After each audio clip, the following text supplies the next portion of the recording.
গত পর্বে আমরা বেরিয়ে পড়েছিলাম পৃথিবীর প্রাচীনতম অরণ্যগুলির মধ্যে অন্যতম ওয়েস্টার্ন ঘাটসের জঙ্গল টপস্লিপ পারাম্বিকুলামের উদ্দেশ্যে। আপনাদের বলেছিলাম সেই জঙ্গলেরই এক অ্যানিমেল ট্র্যাকিং এর জাদুকর নটরাজা নান্নার কথা, যার সাথে আমাদের আলাপ হয়েছিল 20 বছর আগে, যে কিনা ম্যাজিকের মতো গভীর বনে রেয়ার জন্তু আর পাখি খুঁজে বার করে আমাদের তাক লাগিয়ে দিয়েছিল।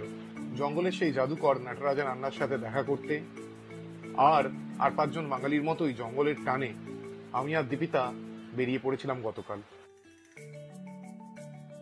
ইস্টার্ন ঘাটস ছেড়ে ওয়েস্টার্ন ঘাটস এর পাহাড়ের মধ্যে দিয়ে উইন্ডমিল আর নারকেল গাছের সারি ছাড়িয়ে সন্ধ্যা নামার ঠিক আগে আমরা এসে পৌঁছে গেছিলাম ফরেস্ট চেক পয়েন্টের 1 কিলোমিটার দূরে, যেখানে আমরা নাইট স্টে করলাম।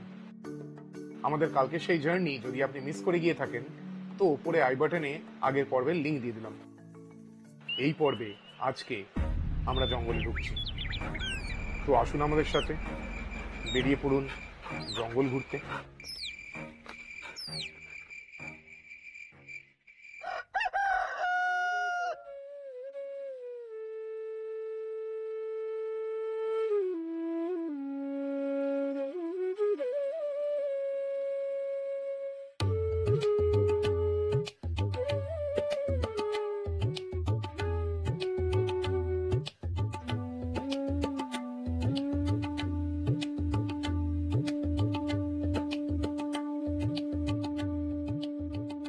Good morning.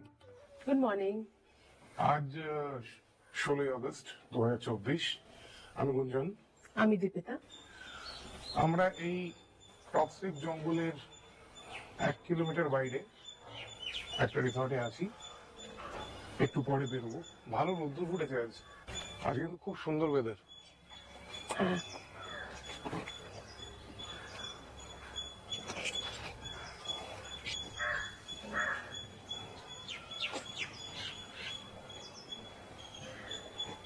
এখন আমরা যাচ্ছি ব্রেকফাস্ট খেতে।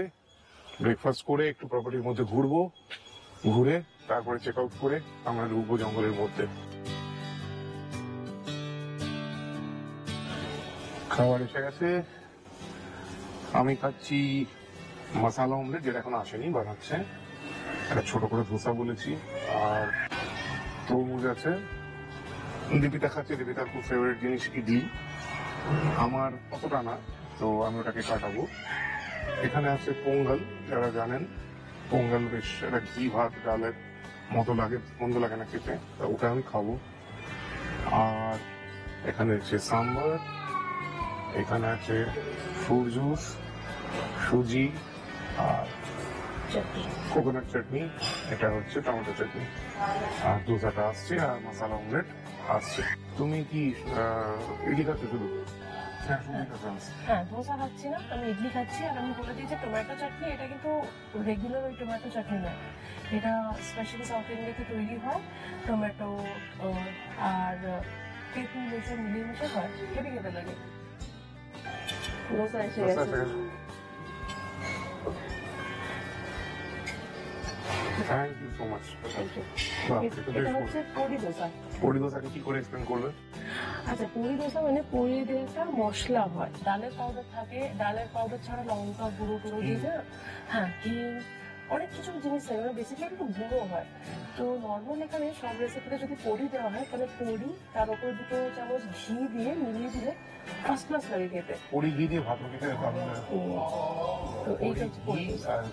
শুকনো লঙ্কা ভাজা। আর এখানে চালের পাপড় যেটা হয় সেটা কিন্তু দুর্ধর্ষ লাগে। অমলেটটা এসে গেছে। এই হলো মশালা অমলেট। আর এখানে আছে ছোট ছোট সাদা বড়া, যেগুলোকে আমরা বলি, এদের মৃদু বড়া এরা বলে। সবচেয়ে বড় ব্যাপার হলো এখানে প্লাস্টিকের ব্যবহার খুব কম, মানে টুথব্রাশটা, চিরুনিটা, যেটা রুমের কিটের মধ্যে, সবকিছু ডেকোরেশনে সবই কিন্তু ন্যাচারাল প্রোডাক্ট দিয়ে তৈরি, পুরো প্রপার্টির মধ্যে। মানে প্লাস্টিক যতটা না হলে নয়, মানে সেটাও মানে রীতিমতো খুঁজতে হচ্ছে, তো পাচ্ছি না, মানে ট্রেটা পর্যন্ত প্লাস্টিকের না, তো সেটা খুবই প্রশংসনীয় ব্যাপার। এই হলো ব্ল্যাক কফি। আজকে একটা অবশ্য চিনি নেই, যেরকম ওখানে ছিল কালকে ফ্রেডোর বিস্ট্রোতে। পারফেক্ট ব্ল্যাক কফি, চিনি নেই, দুধ নেই। আর দীপিতা অ্যাজ ইউজুয়াল দেখাচ্ছি দুধ চিনি তো আছে, আর তার মধ্যেও চিনি কতটা অ্যাড করবো সেটাই আমার এখন দেখতে হবে। এটা হচ্ছে নর্মাল কফি। ওর ভাষায় এটা নর্মাল কফি, বাট আমার মনে হয় শরবতে একটু কফি পাউডার ফেলে দিলে এরকম আর কি হয়, খেতে যেরকম ভাবে দিতে খায়। টাইমে ক্যামেরাটা অন করতে পারলাম না, এই এই ওই যে এখন কটা স্যাশে এখানে দেখা যাচ্ছে দুটো। প্রথমটা পোশাকি ব্রাউন সুগার ছিল, তারপরে পরেরটা আর পারা গেল না আর কি, বাঙালির চিনি বাঙালি ঢেলেই ফেললো। হ্যাঁ, তো ওই আর কি, চিনি ছাড়া জীবন বৃথা। তো ঠিক আছে, কফিটা শেষ করি, তারপরে এখানে একটু ঘুরবো, প্যাকও করতে হবে। একটু দেরিও হয়ে গেছে আজকে উঠতে, কালকে খুব টায়ার্ড ছিলাম।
বেরোতে বেরোতে একটু দেরি হয়ে গেল, 11:40 বাজে, 41 প্রায় বাজে।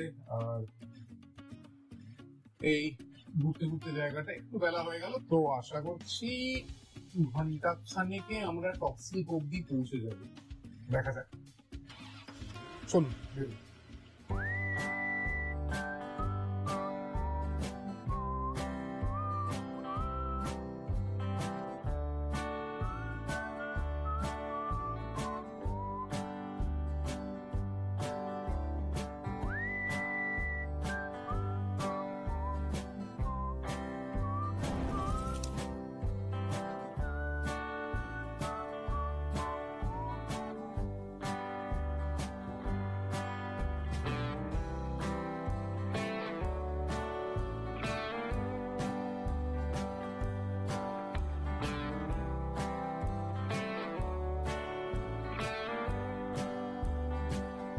আমরা এবারে বেরিয়ে পড়েছি আমাদের হোটেল থেকে। এবারে আমরা ঢুকবো ক্রসফিট ফরেস্টের মধ্যে, বা ইন্দিরা গান্ধী ন্যাশনাল পার্ক, বা আনামালাই টাইগার রিজার্ভ। এই হচ্ছে ফার্স্ট বোর্ড সেই ফরেস্টের। এই বোর্ড আমরা পার করে এখন ঢুকছি, সামনে চেকপোস্ট, যেখানে চেকিং হবে। সঙ্গে প্লাস্টিক, ডিসপোজেবল প্লাস্টিক কিছু নিয়ে ঢুকছে কিনা, আর তাছাড়া অ্যালকোহল নিয়ে ঢোকা এখানে স্ট্রিক্টলি মানা। তো সেই চেকিংটা হবে, টাইগার ফাইগার চেক হবে, তারপরে ওয়ান্স ক্লিয়ারেন্স পাবো ঢুকে যাবো। এছাড়া একটা গাড়ির জন্য আর ক্যামেরার জন্য এন্ট্রি ফি দিতে হতে পারে, সেগুলো নেবে, ক্লিয়ারেন্স পেলে ঢুকবো। চেকপোস্ট খোলা থাকে সকাল 7টা থেকে বিকেল 4টে অবধি, এটা মনে রাখবেন যখন এখানে আসবেন। এই রাস্তাটা হচ্ছে পারাম্বিকুলাম রোড, এটা ধরেই টপ স্লিপ যেতে হবে। টপ স্লিপ ছাড়িয়ে তারপরে কেরালা তামিলনাড়ু বর্ডার ক্রস করে কেরালার দিকে ঢুকলে পৌঁছে যাবো পারাম্বিকুলামের। এই যে এখানে যেটা পারাম্বিকুলামের অ্যাড।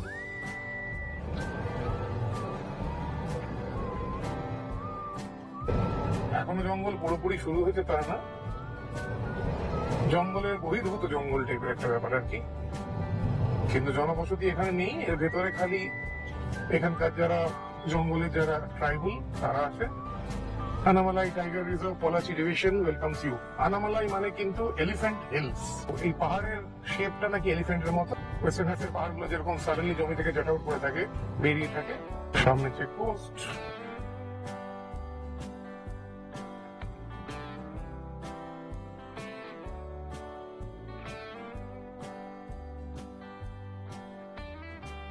হ্যাঁ, এখানে আমাদের চেকপোস্টে ক্লিয়ারেন্স পেয়ে গেছি। কিছুই আমাদের সেরকম চেক করলো না, সামনের এই বাসটা যেরকম মালটাল নামিয়ে চেক করা হচ্ছে অ্যালকোহলের বোতল টোতল আছে কিনা এনল, আমাদের কিছুই চেক হলো না। আমাদের যেটা হলো যে ওই কোথা থেকে আসছি, কোথায় থাকবো, আর দুজনের পার হেড দুজনের জন্য যেটা কস্ট, আর গাড়ি, আর একটা স্টিল ক্যামেরা। এরা অ্যাকশন ক্যামেরা মোবাইল ক্যামেরা ধরে না, তো একটা আমার কাছে সোনি স্টিল ক্যামেরা আছে, এইটা ধরে সব ধরে 160 টাকা। তাও এখানে কিন্তু ডেবিট কার্ড থাকলে ডেবিট কার্ডে পেমেন্ট হয়ে যাচ্ছে, ক্যাশ লাগছে না। তো ওদের সেটা দেখে ভালো লাগলো। তো এবার আসুন ঢোকা যাক।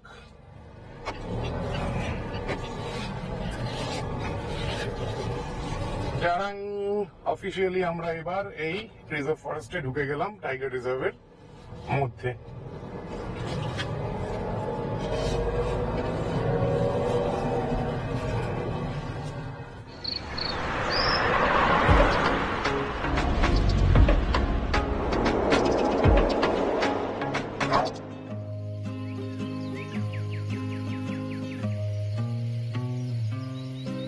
অসাধারণ ভিউ, পুরো পাহাড় জঙ্গল ছাওয়া। শুধু এই একটা পাহাড় না, এখানে পাহাড়ের পর পাহাড়, খালি জঙ্গল, দুটো স্টেটের উপরেই পাহাড়।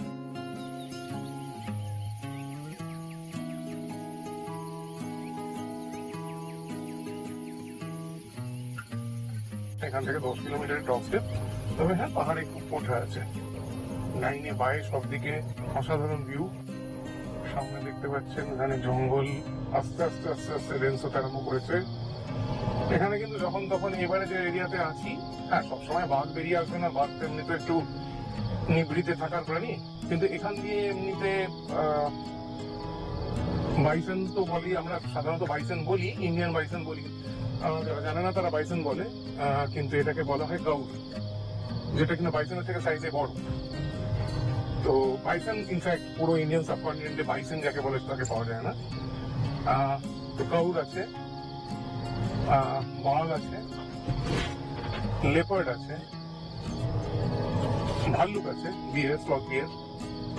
আর এছাড়া এখানে কিছু এন্ডেমিক স্পিসিস আছে, যেমন ধরুন লায়ন টেইলড ম্যাকাক, বাবরটা কালো কিন্তু সিংহের মতো কেশর, আর লেজটা সিংহের মতো। নীলগিরি লঙ্গুর আছে এখানে, হরিণ আছে অনেক রকমের, প্যাঙ্গোলিন আছে, আর সব থেকে বড় কথা যেটা যখন তখন বেরিয়ে আসতে পারে রাস্তার মধ্যে, হাতি আছে। এবং হাতি বলতে ছোটখাটো আলিপুর চিড়িয়াখানার হাতি নয়, বড় বুনো টাস্কার হাতি। তো এই রাস্তা দিয়ে যখন তখন যে কেউ বেরোতে পারে। আস্তে আস্তে যাচ্ছি যাতে একটা মজা নেওয়া যায়, তবে হতেই পারে মাঝখানে কোথাও রাস্তা তেনারা বন্ধ করে দিলেন, তো আমাদেরকে দাঁড়িয়ে যেতে হবে। আর একটু উঠলে গাড়ির কাজটা খুলে দেবো। এর মধ্যে হর্ন দে ভাই, তোরা এর মধ্যে হর্ন দে যা। আর দর্শকদের বলে দিয়ে, আপনারা যখনই কেউ জঙ্গলে আসবেন কিছু নিয়ম কিন্তু স্ট্রিক্টলি ফলো করা উচিত। এটা আইনের ভয় নয়, এটা নিজেদের এথিক্স থাকলে এটা করা উচিত, স্বাভাবিক বুদ্ধি, কমন সেন্স থাকলে করা উচিত। এই যে এখনই ঘ্যাক ঘ্যাক করে হর্ন দিতে দিতে পাশ দিয়ে গাড়িটা বেরিয়ে গেল। হ্যাঁ, এ যখন মানে মিনিমাম শিক্ষা বলতে আমি ডিগ্রি বোঝাচ্ছি না, কিন্তু ডিগ্রি হয়তো বিরাট পেয়েছে, আমি জানি না কি, কিন্তু মিনিমাম শিক্ষা, প্রপার শিক্ষা থাকলে কিন্তু এই কাজটা করবে না। তো প্লিজ যে এখানে আসবেন, যারাই আসবেন, প্লিজ এখানের কোনোভাবে এনভায়রনমেন্টটাকে ডিস্টার্ব করবেন না। প্লাস্টিকের প্যাকেট নিয়ে ঢুকুন, কোনো অসুবিধা নেই যদি এখানে চেকপোস্টে ছেড়ে দেয়, কিন্তু সেটা আপনি সঙ্গে নিয়ে বেরোবেন, ভেতরে ফেলে আসবেন না।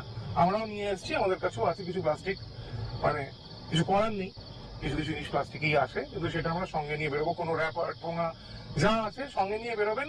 আমরা বাইরে থেকে জিনিস নিয়ে ঢুকেছি, আমরা বাইরে নিয়ে গিয়ে সেগুলোকে ফেলবো।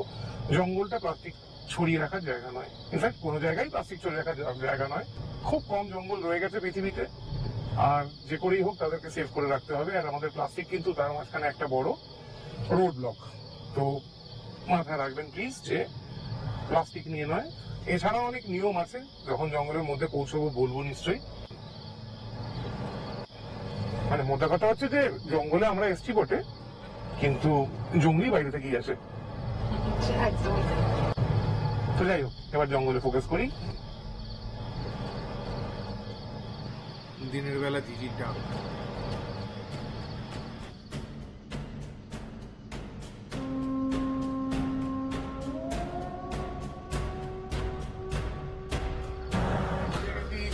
মধ্যে কিরকম লাগছে?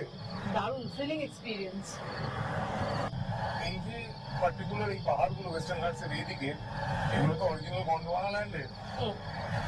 তো মানে এখানে কিছু রকস এত পুরনো, মানে পৃথিবীর প্রথম কিছু রক ফর্মেশনের মধ্যে এগুলো, এবং এই জঙ্গলও অনেক অনেক অনেক মানে অনেক পুরনো। এবং এই দিকের ফরেস্টগুলো মানে এগুলোকে, এটাকে পৃথিবীতে যে কটা বায়োডাইভার্সিটি হটস্পট আছে তার মধ্যে এইটা একটা, বলা হয় ভার্জিন ফরেস্ট। ভার্জিন ফরেস্ট বলতে আনটাচড রয়েছে, এবং আনটাচ রয়েছে হয়তো কয়েক মিলিয়ন বছর ধরে। অফকোর্স সামনে রাস্তা দেখা যাচ্ছে, তো আনটাচ তো পুরো নেই, মানুষ তো মানুষের কাজ করেই গেছে, কিন্তু তবুও যতটা সম্ভব সেই প্রাচীন কাল থেকে যেরকম জঙ্গল ছিল এই জায়গাগুলো কিন্তু মানুষ যতটা কম পেরেছে ডিস্টার্ব করেছে। আর অনেকেই চেষ্টা করে যাতে এখানে পুরোপুরি এনভায়রনমেন্টটা মেনটেন থাকে এইভাবে। কেননা মাথায় রাখতে হবে, এই জঙ্গলগুলো যেদিন পৃথিবী থেকে শেষ হয়ে যাবে, পৃথিবীও সেদিন শেষ হয়ে যাবে।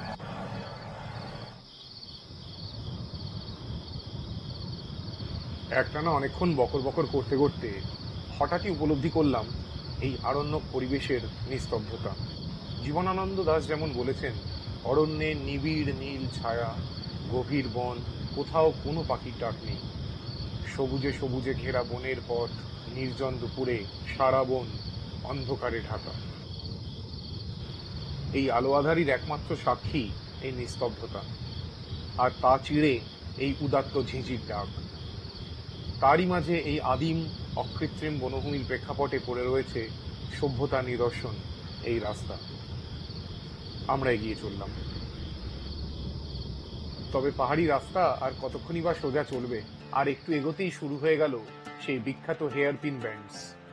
এক্স্যাক্টলি কতগুলো ব্যান্ড তা নিয়ে গুগল দেবতা নিজেই বেশ কনফিউজড। গুগল ম্যাপে গুনে মনে হলো 18 কিংবা 19টা।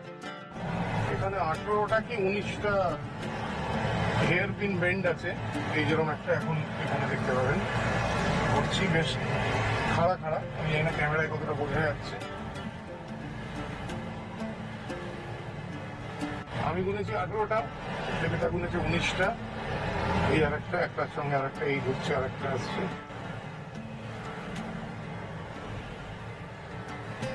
বেশ খাড়া খাড়া বেন্ড, পুরোটাই ওই ওয়েস্টার্ন ঘাটসের গা দিয়ে জিগজ্যাগ করতে করতে উঠে যাচ্ছে।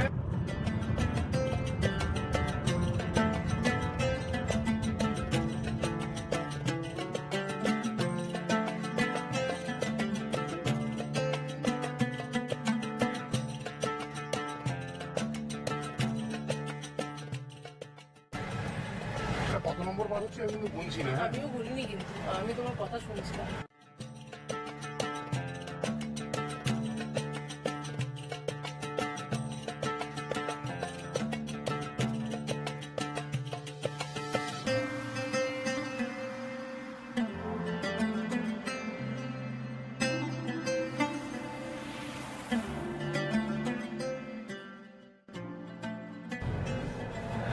আচ্ছা, এইটা মোস্ট প্রবাবলি অ্যানিমাল ক্রসিং। হ্যাঁ, এটা এই যেখানে লেখা আছে, তামিলে লেখা আছে। তামিলে লেখা আছে, বাট এটা অ্যানিমাল ক্রসিং। এখানে এটা কি দেখা হ্যাঁ, যাচ্ছে? ডু নট স্টপ ভেহিকল লেখা আছে, কিন্তু উল্টো দিকে ডু নট স্টপ ভেহিকল লেখা ছিল। মানে এটা হচ্ছে কমন রাস্তা, যেখান দিয়ে কিন্তু অ্যানিমালসরা আচ্ছা যাতায়াত করে। আমার এই মেইন এই গাড়ির রাস্তাটাকে যেখানে ক্রস করে আর কি।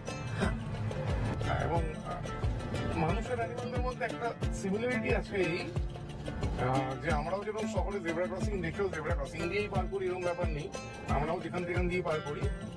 জঙ্গলে জন্তু জানোয়ার বেশিরভাগ ওখান দিয়ে করে বলে ওটাকে ডেজিগনেটেড অ্যানিমাল ক্রসিং করা আছে। বাট ওরা কি শুধু ওখান দিয়েই ক্রস করবে এরকম কোনো বাধা ধরা নেই। আর সব থেকে বড় কথা হচ্ছে ওদের তো ট্রাফিক পুলিশ নেই যে মাসের শেষে কন্ট্রোভার্সিতে গেলাম না। তো মানে মোটা কথা হলো ফাইন টাইন হয় না, বিনা রসিদে বা রসিদে কোনোভাবেই কোনো ফাইন হয় না। দেখুন, তার আরেকটা কারণ এই জন্য যে তাদের না প্রয়োজনের বেশি তাদের চাহিদাও থাকে না। ট্রাফিক পুলিশের না, জন্তু জানোয়ারের। আচ্ছা, না তার মানে এই নয় যে ট্রাফিক পুলিশ মানেই খারাপ। আমি ট্রাফিক পুলিশে অনেক অনেক জায়গায় আমি দেখেছি, মানে আমি হেল্প করতেও দেখেছি। মানুষ ভালো খারাপ সব জায়গায় আছে। রাস্তার কাজ হচ্ছে। আচ্ছা, দাঁড়াতে বলছি।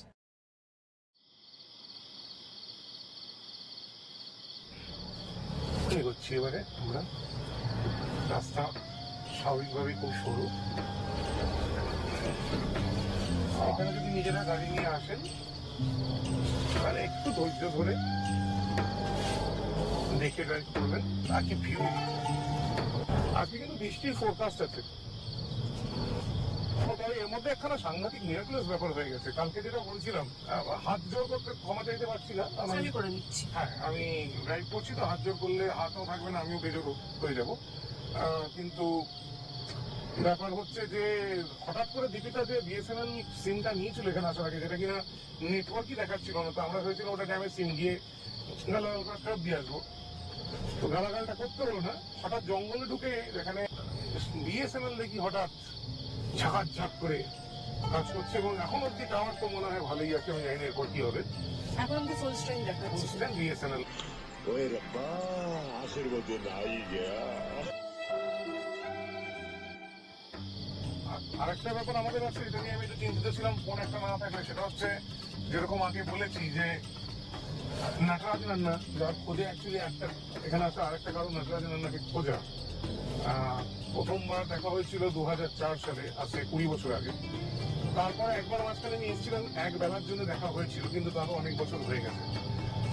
তো নটরাজ নান্না এখানে ট্রাইবাল কমিউনিটির লোক, এই টসলি ফরেস্ট রিজার্ভে, ফরেস্ট রেঞ্জারের অফিসে কাজ করেন, এবং জঙ্গলটাকে এত ভালো চেনেন, এত ভালো বোঝেন যে মানে 1 কিলোমিটার দূর থেকে আপনাকে নিয়ে গিয়ে দেখিয়ে দেবে যে গ্রিন ফিল্ড ভাইপার, সাংঘাতিক বিহরস সাপ এই দিকটায় খুব পাওয়া যায়। নিয়ে গিয়ে দেখিয়ে দিয়েছিল। তখন সেটা আবার একটা ইঁদুর গিলে পড়ে গেছেন, দেখি নড়তে চলতে পারছে না, দেখে ফোঁস করছে। আমাদেরকে রাজা বলেন যে যাও কাছে যাও, কোনো অসুবিধা হবে না, ওখানে ভয় দেখানোর চেষ্টা করে নড়তে পারবে না। আর আমি যখন এমএসসি তে পড়তাম, তখন আমাদের ডিপার্টমেন্টের প্রজেক্ট ছিল এই জঙ্গলে। তখনই নটরাজের 50-এর উপর বয়স ছিল, আজ থেকে 20 বছর আগে। তা এখন তো 70 পার হয়েছে। নটরাজের নানা কেমন আছে, শরীর ঠিক আছে কিনা, এগুলো দেখা, একটু মিট করা, যদি পাই তাকে খুঁজে। তো আমার কাছে এই মুহূর্তে নটরাজের একটা ছবি আছে পুরনো, তো দেখি সেটা দেখিয়ে খুঁজবো। হসপিটালকে পৌঁছে যাই, তো হোপফুলি দেখা হয়ে যাবে, আশা করা যায়।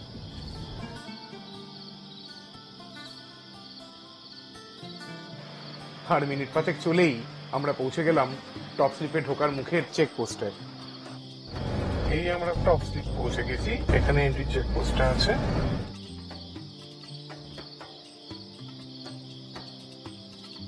বৃষ্টি শুরু হয়েছে কিন্তু অল্প অল্প করে। আচ্ছা, তাহলে আবহাওয়া দপ্তর কিন্তু দেখা যাক কি হবে। আমি একটু চেকপোস্টে এসে ক্লিয়ারেন্সটা নিয়ে নিই, তারপরে আসছি।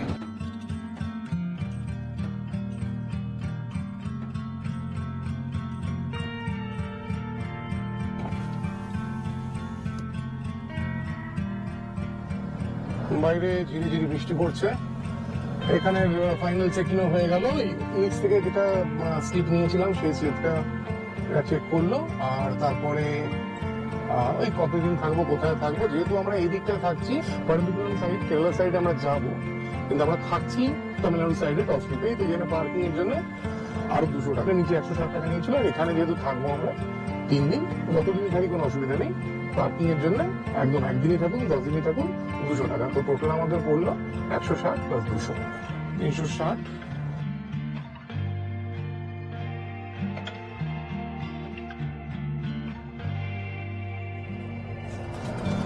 এখানে তো পার্কিং করবো, করে একটু দেখি নটরাজের খোঁজ পাওয়া যায় কিনা। এখানে আমাদের যেখানে থাকবো, যে বিল্ডিংটা, সেটা আমাদের রিজার্ভ করা আছে, কিন্তু এখানে নেমে একটু কথা বলে নিই। এটা এদের অফিস, কথা বলে তারপরে জানাচ্ছি। গাড়ির দরজা খুলে নামতেই জনৈক এক বাসিন্দা এগিয়ে এলেন আমাদের অভ্যর্থনা জানাতে।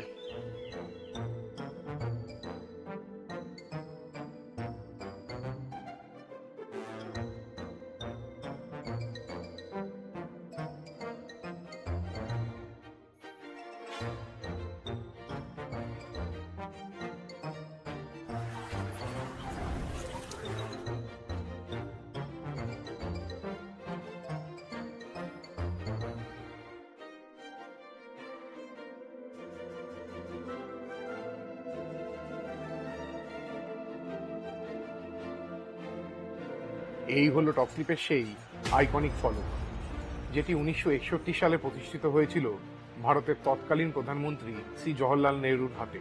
তবে টপস্লিপের গল্প কিন্তু আরো পুরনো, এবং সেখানে একটা কলকাতা কানেকশনও রয়েছে।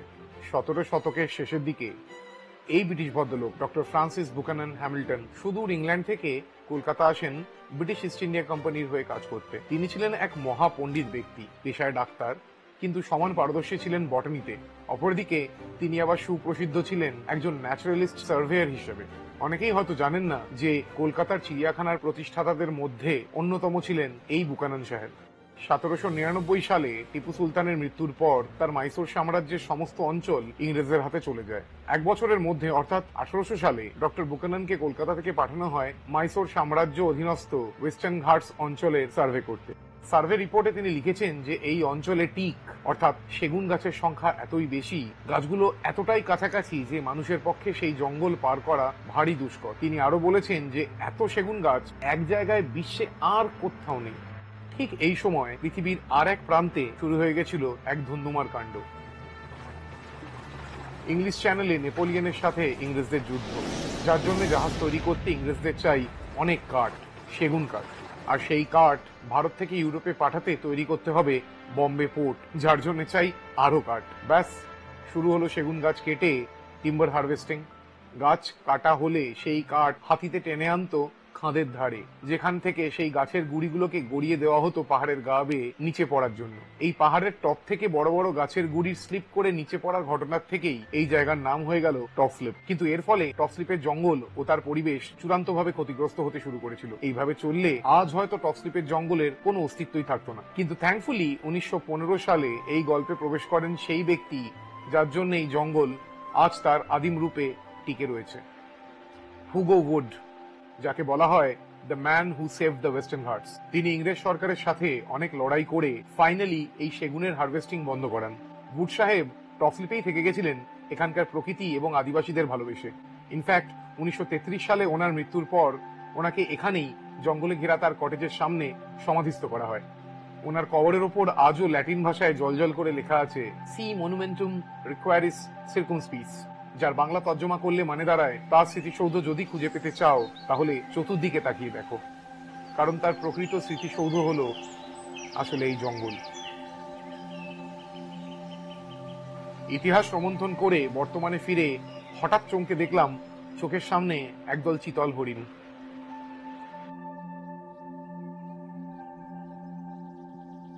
আমাদের এই অরণ্য অভিযানে এরপর কি কি জন্তু জানোয়ার দেখব সেটাই এখন দেখার। তবে তার আগে প্রথম কাজ নটরাজন আন্নার খোঁজ নেওয়া।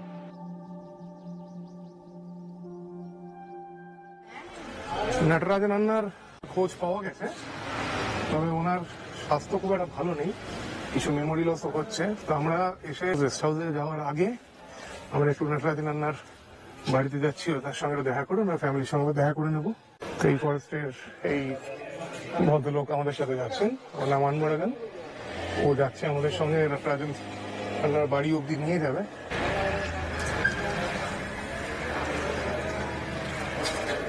This is what elephant?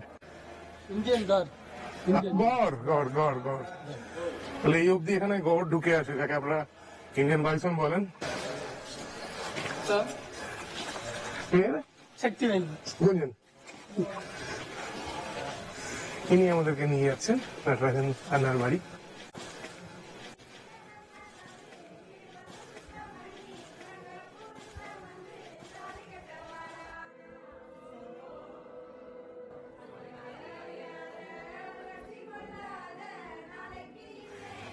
এরা এখানকারই অধিবাসী, সাধারণত যারা এখানে কাজ করে তাদেরকেই এই দায়িত্ব দেওয়া যে জঙ্গলকে প্রোটেক্ট করতে, তাহলে তাদের কর্মসংস্থানের ব্যাপারটাও মেটে। অ্যাট দ্য সেম টাইম জঙ্গল মানে পোচারদের সঙ্গে হাত না মিলিয়ে তাদের যদি দেখভাল তারা নিজেরাই করতে পারে তাদের চাকরি থেকে, তো সেটা তারা করে। তো এখানে সবাই বেশিরভাগই এখানকার জঙ্গলের ট্রাইবাল কমিউনিটি, এবং এরা খুব ভদ্র, স্বল্পভাষী, খুব মাইল্ড ম্যানার্ড। এইটাই বোধ হয় বাড়ি, যতটা আমার মনে পড়ে।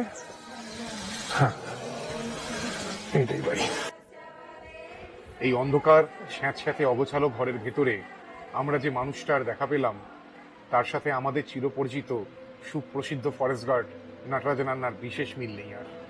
এই মানুষটা আমাদের পরিচিত সেই ক্ষিপ্র অ্যানিমাল ট্র্যাকারের একটি ম্লান ছায়া মাত্র, যেন এক গৌরবময় সাম্রাজ্যের স্মৃতিহারা ধ্বংসাবশেষ, যার দেহে রয়েছে রক্তশূন্যতা, স্মৃতির ভাণ্ডারে রয়েছে প্রগাঢ় অসারতা, এবং রয়েছে সেই কিংবদন্তি মানুষটার সম্পূর্ণ অনুপস্থিতি, যা একসময় তাকে আমাদের হিরো করে তুলেছিল।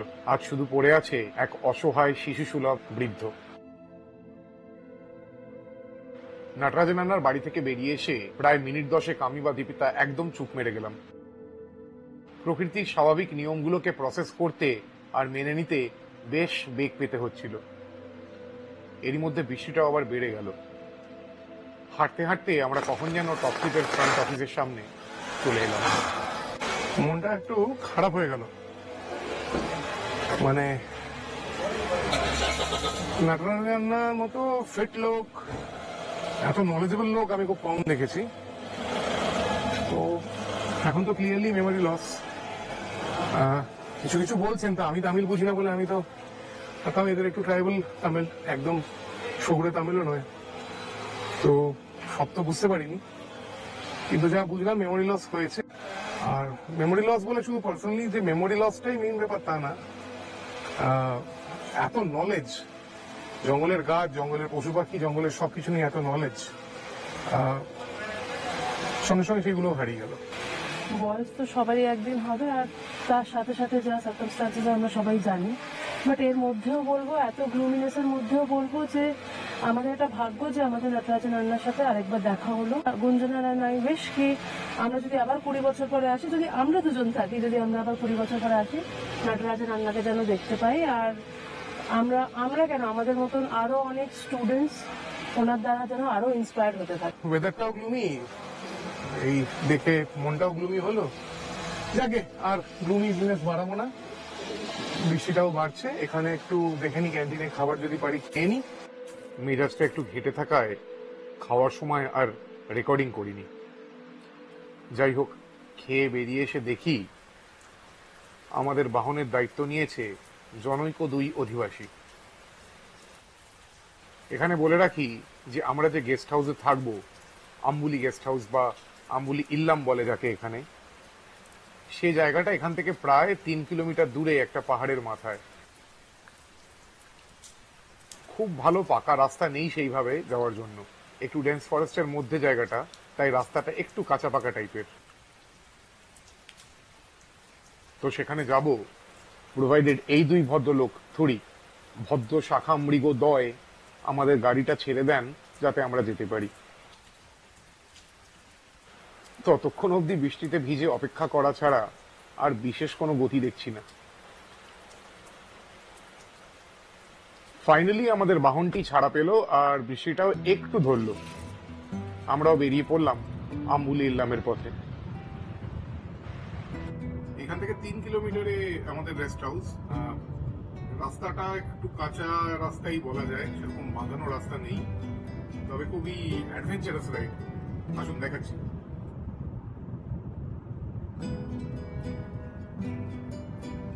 রিসেপশনে আমাদের বললো যদি সম্ভব হয় তাহলে আজকে একটা আমাদের চিল সাফারিতে নিয়ে যাবে। যদিও বিকেলের দিকে হয় না, তবে যেহেতু আমরা এখানেই থাকছি তো ওরা স্পেশাল করে একটা অ্যারেঞ্জ করাতে পারে যদি পসিবল হয়। তো দেখা যাক।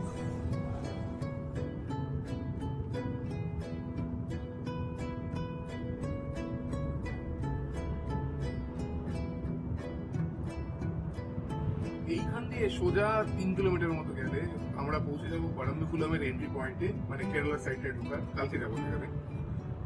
আর এই আগে এখান দিয়ে বাদিকে, এখান দিয়ে গেলে আমরা পৌঁছে যাবো আমাদের গেস্ট হাউস। আসুন।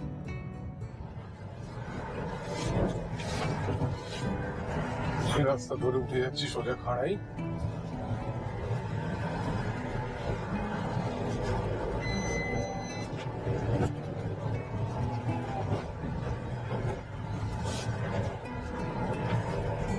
বেশ চড়া গেছে এখানটায়।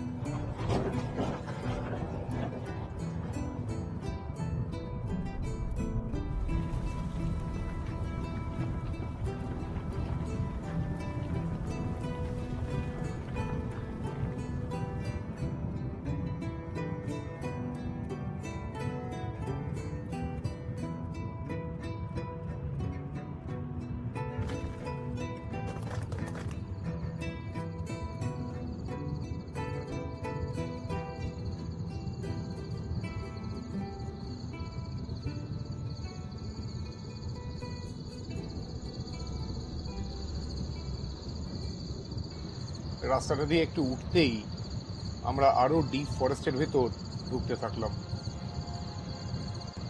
এখন পাড় দুপুরবেলা, কিন্তু চারদিকে জোর ঝিঝির ডাক। মাঝখান দিয়ে চলেছে এই কাঁচা পাকা রাস্তা। যদি আপনারা নিজেদের গাড়ি নিয়ে আসেন, তাহলে যদি খুব কনফিডেন্ট না হন গাড়ি চালাতে, তাহলে ওই টপ স্লিপের রিসেপশনের কাছে অনেকগুলো অ্যাকোমোডেশন আছে, ওখানে থেকে যাবেন। কারণ এই রাস্তা এরপরে গিয়ে আরো খারাপ হবে। তো একটু উঁচু গাড়ি না থাকলে বা যদি কনফিডেন্স না পান, প্লিজ এতটা উপরে গাড়ি নিয়ে আসবেন না। টপ স্লিপ অব্দি গাড়ি নিয়ে চলে আসতে পারেন, তারপরে ওইখানেই কোনো অ্যাকোমোডেশনে থাকতে পারেন। আর যদি কনফিডেন্ট হন, তাহলে আপনারা চলে আসতে পারবেন আম্বুলি গেস্ট হাউসে। একদিকে খাদ আর একদিকে খাঁড়াই, এই দুইকে দুপাশে রেখে আমরা মাঝখান দিয়ে এগিয়ে চললাম।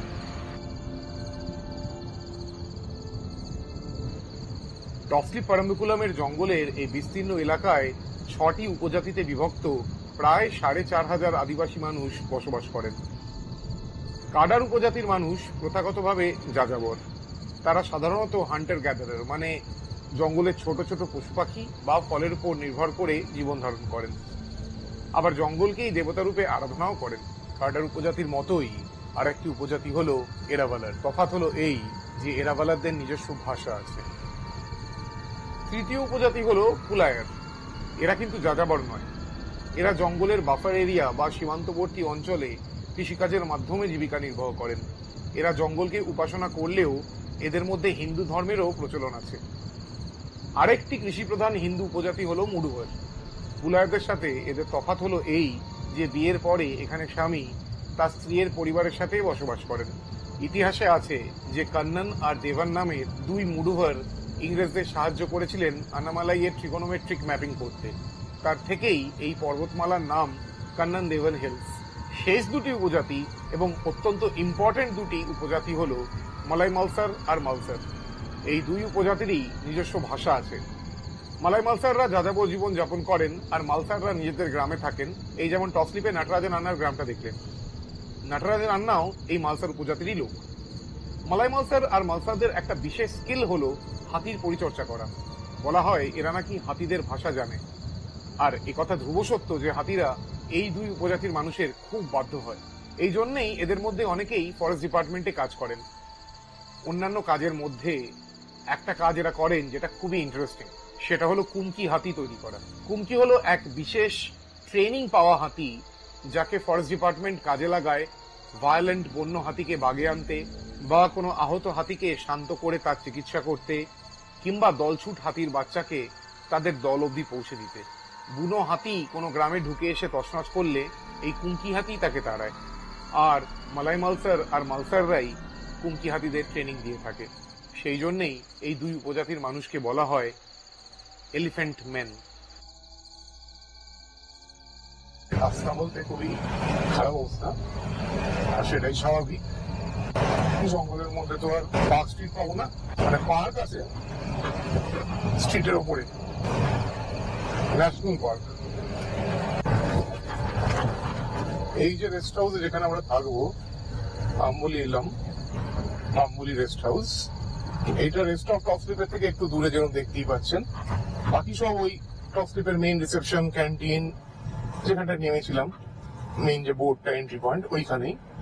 এইটা একটু রিমোট, একটা পাহাড়ের ওপর। এইবারে এসে গেছি, এই বাড়ির রাস্তাটা ধরতে হবে, তাই তো? এই বাড়ির রাস্তাটা। তো যার জন্য এইখান থেকে সন্ধ্যাবেলা সাধারণত ওখানে বেরোতে দেওয়া হয় না, আনলেস কেউ থাকে কানা। একেবারেই ফরেস্টের পরে, একটা পাহাড়ের উপরে এটা। এই উঠছি আমরা এবার খাড়াই ধরে, ফাইনাল।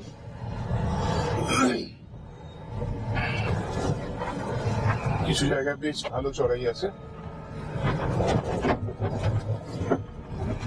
এবং পাথর।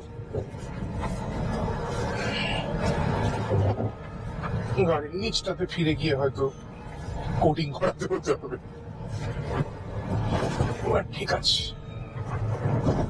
চড়াইটা ভালো আছে। আমি গাড়ির পিক আপ মেনটেন রাখতে স্পোর্টস মোডে দিয়ে রেখেছি, নাহলে যতটা চড়াই আছে পেছন দিকে গাড়ি গড়ানোর একটা চান্স আছে, তবে আরো ডেঞ্জার হয় নামার সময়, তখন খুব কেয়ারফুলি নামতে হয়, এত চড়াই থাকে, উতরাইয়ে নামলে। খুব অল্প জায়গার মধ্যে এটা উঠছে তো, আর লুজ পাথর আছে। লুজ পাথর প্রচুর আছে।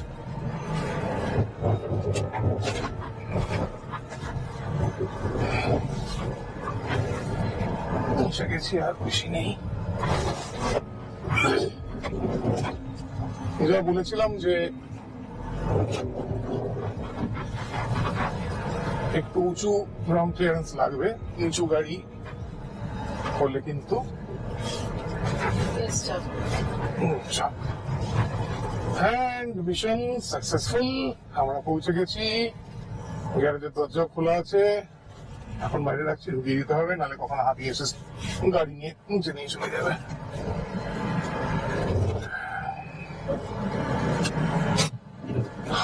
And we are here.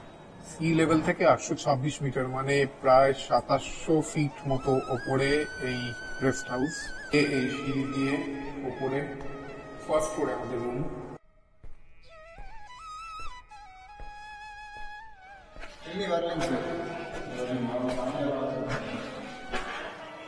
নিচে যে ভদ্রলোক কথা বলছেন এখানকার কেয়ারটেকার, কোইন্সিডেন্টলি এ হচ্ছে নাটরাজের রান্নার ছেলে। 2004-এ যখন প্রথমবার এসেছিলাম, দু একটা ট্রেকে কেউ আমাদের সঙ্গে গেছিল। এই ফ্লোরে এখানে আছে 4টে ঘর, 4টে ঘরই আছে এই বিল্ডিং এ। এর উপরে ওঠা সিঁড়ি আছে, সেটা ছাদে যায়। ঘরটা দেখিয়ে দিই, এই ওটা হচ্ছে ঘর। জানলার ভিউ একদম অসাধারণ ভিউ, খুব সিম্পল, ছিমছাম। কোনো বড় হোটেল বা রিসোর্ট এখানে এক্সপেক্ট করে আসবেন না, কেননা আফটার অল এটা তো জঙ্গল। এখানে 5 স্টার ফ্যাসিলিটি তো পাওয়া যাবে না। যেটা প্রয়োজন সেটা হচ্ছে পরিষ্কার পরিচ্ছন্ন থাকা। অ্যাটাচ বাথ আছে, রেস্টরুম ইন্ডিয়ান আর ওয়েস্টার্নের কম্বিনেশন। আর খাবারের ব্যাপারটা হলো, এখানে কেয়ারটেকার আছে, এরাই এখানে রেঁধে দেয়। তো আপনাদেরকে টাকা দিয়ে দিতে হবে, যেরকম চাইবেন একটু সময় থাকতে বলে দেবেন, ওরা রান্না করে দেবে। আজকে যেরকম আমরা লেটে এলাম, তো আজকে খুব বেশি সেরকম সময় সুযোগ হবে না এদের। কালকে বলেছি চিকেন রাখতে, কাল রাত্রিবেলা ফিরে এসে খাবো। এখন খালি দেখার যে ওরা 5টার সময় গাড়িটা পাঠায় কিনা আজকের জিপ সাফারির জন্য। আর হাতিতে আমাদের গাড়িটাকে টপ থেকে স্লিপ করানোর আগে যাই সেটাকেও গ্যারেজেই রেখে দিয়ে আসি। আর সেখানেই হলো বিপত্তি। গাড়ি গ্যারেজে রাখতে গিয়ে দেখি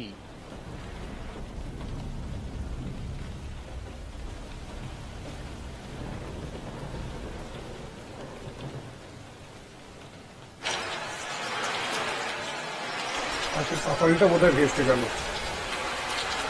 ভীষণ জোর বৃষ্টি হচ্ছে।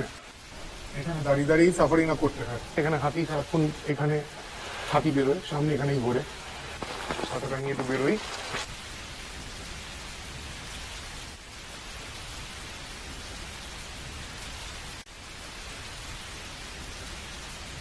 এখানে এরকম বেঞ্চ করা আছে, তবে এখানে সাবধানে, কারণ জোক থাকতে পারে, সাপ তো থাকতেই পারে।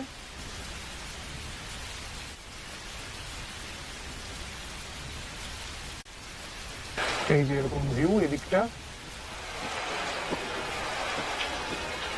এই হচ্ছে আমাদের রেস্ট হাউস। এই রাস্তা দিয়ে আমরা এলাম, ওই যে নিচে নেমে গেছে। আর এখানে এখন ট্রেকিং পুরোপুরি ভাবেই বন্ধ। কোভিড এর পর থেকে আর ট্রেকিং শুরু করানো হয়নি এখানে। হোয়াটসএভার ইজ দ্য রিজন আমার জানা নেই। টুরিস্টদের খুব বেশি দূর অব্দি যেতে দেওয়া হয় না। ওই দিকটায় কেরালার সাইডে পেরাম্বুকুলামে যেতে পারা যায়। তো কালকে আমাদের ট্রেকিং করতে যাওয়ার কথা আছে, দেখা যাক। ওয়েদারকেও সাথ দিতে হবে, মানে কালকে একটা বড় সড়ো ট্রেক আছে, কালকে 12 কিলোমিটারের আমাদের ট্রেক আছে কালকে প্ল্যান।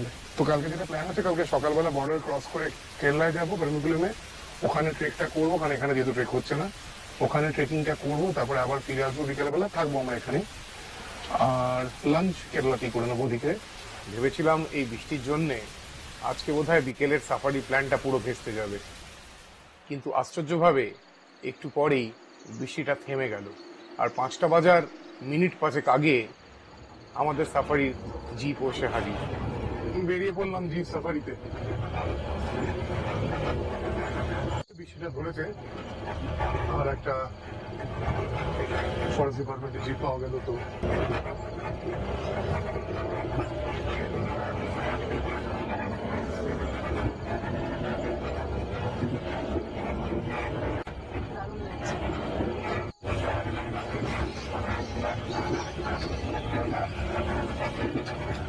রাস্তা কিন্তু ভয়ানক ট্রেচারাস। বৃষ্টিটা হয়ে গিয়ে আবার জায়গায় জায়গায় জলের পাটাল তৈরি হচ্ছে। ক্যামেরা স্টেবিলাইজেশনের জন্য কথা বোঝা যাবে না যে কতটা জার্কিং হচ্ছে এখানে। ভালো রোদ ফুটে গেছে।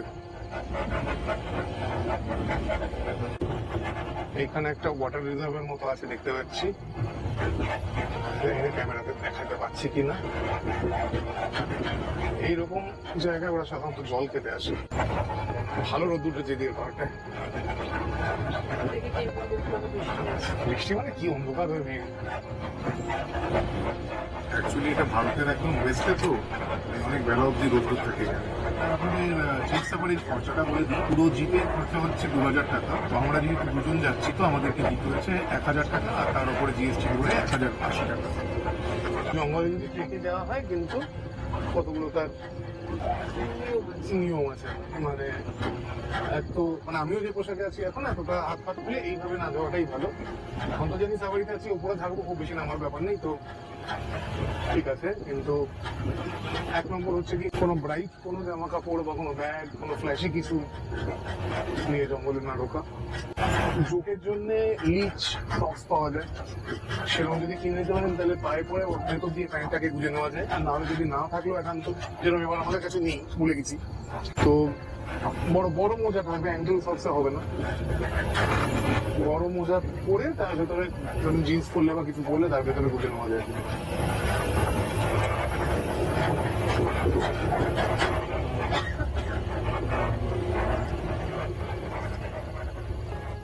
ওই দেখুন নীলগিরি লাঙ্গুর বসে আছে তাতে, তাহলে এদিকে দেখুন, এদিকে দেখুন, গ্রেট হর্নবিল, দুর্দান্ত, দারুণ।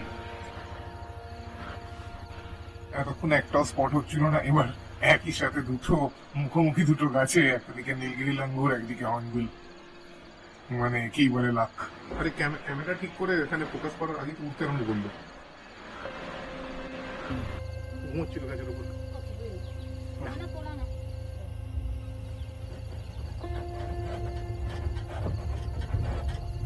ব্ল্যাক জিগে বসে আছে।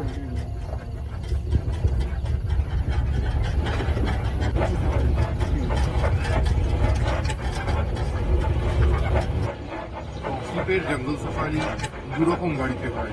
এক হচ্ছে এই যে যেরকম আমরা যেরকম জিপে করে যাচ্ছি এরকম জিপে, অথবা ফরেস্ট ডিপার্টমেন্টের ছোট ছোট বাস আছে, এই যে দেখুন এরকম একটা বাস। তো এতে করেও টুরিস্টরা ফরেস্ট সাফারি করতে বেরোয়। যদি অনেক বড় গ্রুপ হয় তাহলে এরকম একটা বাস ভাড়াও করে নেওয়া যেতে পারে।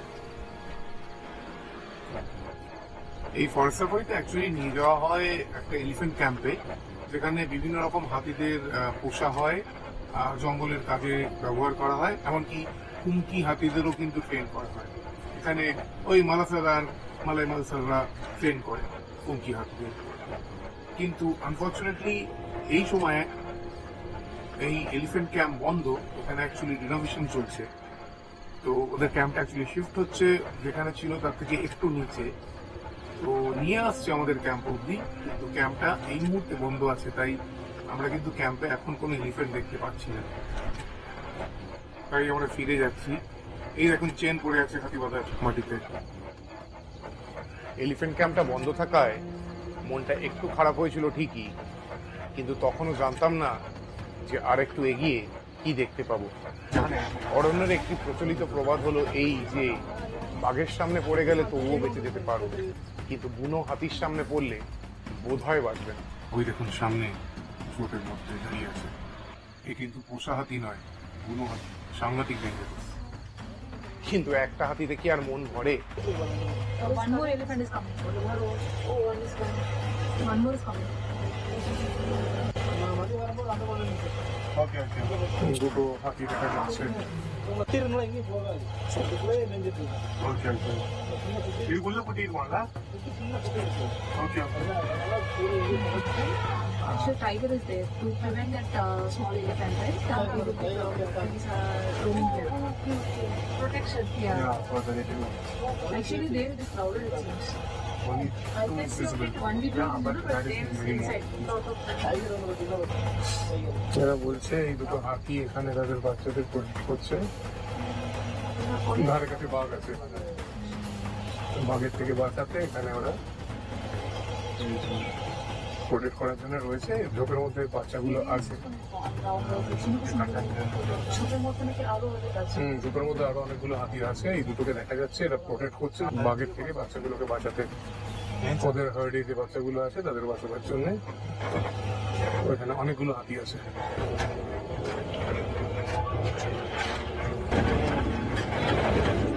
বুনো হাতিগুলোকে পেছনে ফেলে আমরা এগিয়ে চলেছিলাম আম্বুলি গেস্ট হাউসের দিকে। একটু এগিয়েই রাস্তায় যার সাথে দেখা হলো সে নিজেই একজন লেজেন্ড, কলিম।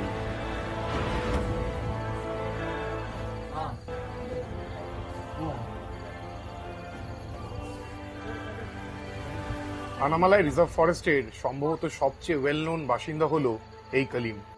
গুগলে সার্চ করলে দেখতে পাবেন কলিম হলো এই জঙ্গলের এক সেলিব্রিটি। 1972 সালে 9 বছরের দলছুট কলিমকে রেস্কিউ করেছিলেন ফরেস্ট ডিপার্টমেন্টের কয়েকজন কর্মচারী। তারপর তাকে নিয়ে এসে রাখা হয় টপ স্লিপের এলিফ্যান্ট ক্যাম্পে। এই যে ক্যাম্পটা এখন আমরা বন্ধ আছে দেখে এলাম সেখানে। কলিম হলো প্রথম কুমকি হাতি। 30 বছর ধরে ফরেস্ট ডিপার্টমেন্টের হয়ে 99টা সাকসেসফুল রেস্কিউ মিশন লিড করেছে সে। এই জঙ্গল ছাড়াও অন্ধ্রপ্রদেশ, কেরালা ও কর্ণাটকের অনেক জঙ্গলে সেখানকার ফরেস্ট ডিপার্টমেন্টগুলোর হয়েও কাজ করেছে সে। অনেকেই হয়তো জানেন না যে কলিমকে একবার পশ্চিমবঙ্গেও নিয়ে যাওয়া হয়েছিল। জলদাপাড়া অভয়ারণ্যে 1 মাস ধরে আরো একটা সফল রেস্কিউ অপারেশন করেছিল সে। বছর দেড়েক আগে 2023 সালের মার্চ মাসে 60 বছর বয়সে কলিম যেদিন রিটায়ার করে সেদিন তাকে তার ডিপার্টমেন্ট গার্ড অফ অনার দিয়ে সম্মানিত করেছিল। আজ এখন 62 বছরের সেই অভিজ্ঞ সেলিব্রেটেড টপ স্লিপের আইকনের সামনে দাঁড়িয়ে আছি আমরা। ভদ্রলোক অবশ্য আমাদেরকে বিশেষ পাত্তা দিলেন না, নিজের মনে শান্তিতে বৃক্ষপত্র চর্বণ করে চললেন। আমরাও আর তার মি টাইমে বিঘ্ন না ঘটিয়ে নিজেদের দুচোখ সার্থক করে আবার এগিয়ে চললাম। Hi, Kalim.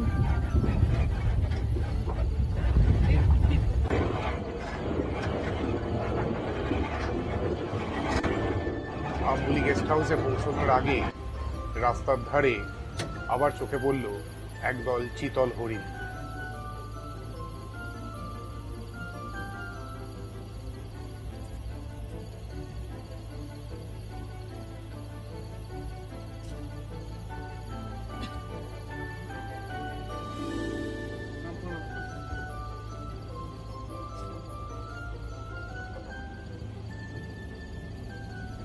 হরিণগুলোকে ছেড়ে আমরা ফিরে গেলাম আম্বুলি গেস্ট হাউসে। আচ্ছা, এই হলো কুমার আমাদেরকে ঘুরিয়ে দেখালো।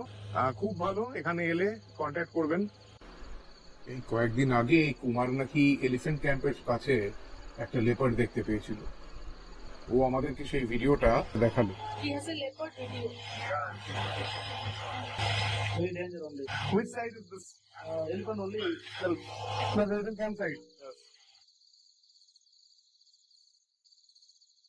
Thank you so much. Thank you, sir. Thank you so much, and we'll come back. Okay, sir. Take care. Take care. Bye.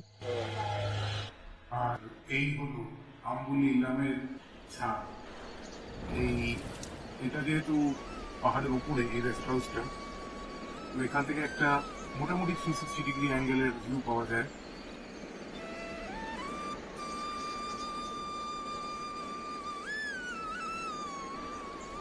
ওই দিকটায় নিচে এখন মেঘে অবশ্য ঢাকা, ওইখানটা হলো কলাচি। আর এইদিকের পাহাড়গুলো হচ্ছে পারাদুকুলের সাইড, কেরালার সাইডটা। কেমন লাগছে দিদা? দারুণ লাগছে। জঙ্গল আমার চিরকালই খুব পছন্দ, কিন্তু এরকম একদম পিসফুল, আর যেখানে খুব বেশি হিউম্যান ইন্টারভেনশন নেই, খুব ভালো লাগছে।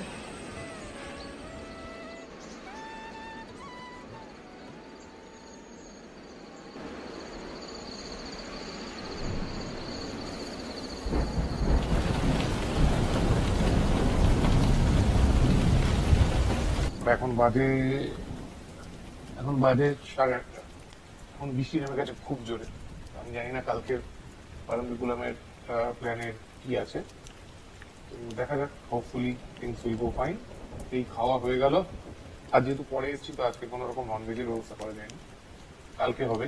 তো এখন আমরা ডিনারে খেলাম, ভাত ছিল, ডাল ছিল, ডালটা অসাধারণ ভালো ছিল, একটা আলু সবজি ছিল, সেটাও খুব ভালো, আচার ছিল, রসম ছিল, সেটাও ভালো খেলাম, এছাড়া চাপাটি ছিল। এই আপাতত। এখন একটু গল্প করবো। ঠিক আছে, গুড নাইট। দেবিতা, গুড নাইট করে দাও। Good night. কালকে আবার নতুন দিনে দেখা হবে। না, আর জিপ সাফারি নয়, আগামীকাল আমরা পায়ে হেঁটে ঢুকবো পারাম্বিকুলামের কোর ফরেস্টে। সামনে রয়েছে অনেক রোমাঞ্চকর অভিজ্ঞতা, যা আপনাদের দেখাবো এর পরের পর্বে।